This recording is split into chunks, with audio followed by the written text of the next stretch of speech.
যারা অভ্যুত্থানে অংশ নিয়েছেন, নেতৃত্ব দিয়েছেন, তাদের হাতে যদি সার্টেন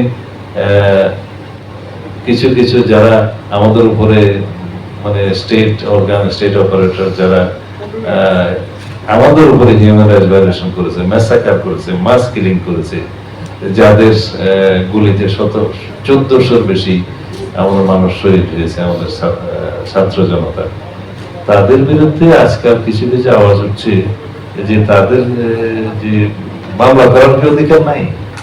কেন আপনারা ইন্ডেমনিটি দিলেন? কেন জুলাই জাতীয় সনদে একটা দফার মধ্যে তাদেরকে ইন্ডেমনিটি দেওয়া হলো? তো এটাকে আপনি হিউম্যান রাইটস ভায়োলেশন ধরবেন? যুদ্ধের ময়দানে যারা আমার বিরুদ্ধে যুদ্ধ করছে তাদের বিরুদ্ধে যদি আমার কোনো কর্মকাণ্ড হিউম্যান রাইটস ভায়োলেশন অন্তর্ভুক্ত হয়, সেটা তো everything is fair in love and war. তো সেই জন্য সেই ইন্ডেমনিটিকে আমরা সমর্থন করেছি।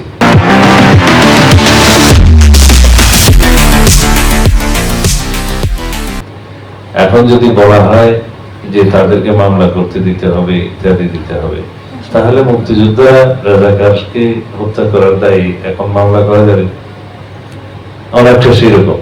তো সুতরাং এক্সেপশন সব জায়গায় আছে, আমরা সবকিছুকে হিউম্যান রাইটস ভায়োলেশন বলতে পারবো না।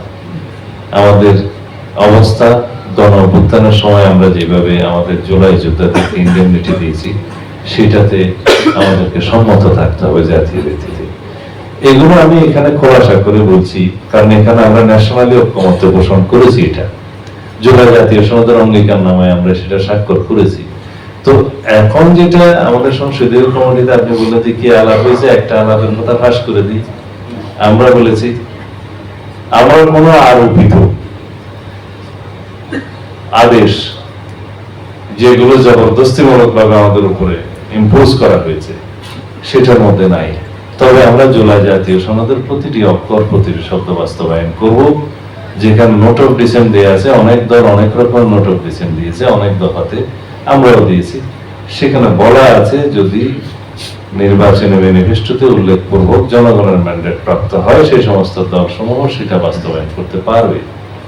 সেই অ্যাকর্ডিংলি 70 অনুচ্ছেদের কথা আমরা বলছি। আমরা 4টা বিষয়ে সম্মত হয়েছি, কিন্তু অনেক দল 2টো বিষয়ে সম্মত হয়েছে, অর্থবিদ এবং আস্থা ভোট, এই 2টা বাদে বাকি সব বিষয়ে এমপিরা স্বাধীন। আমরা বলেছি না, আরো 2টা বিষয়ে পড়া দিন।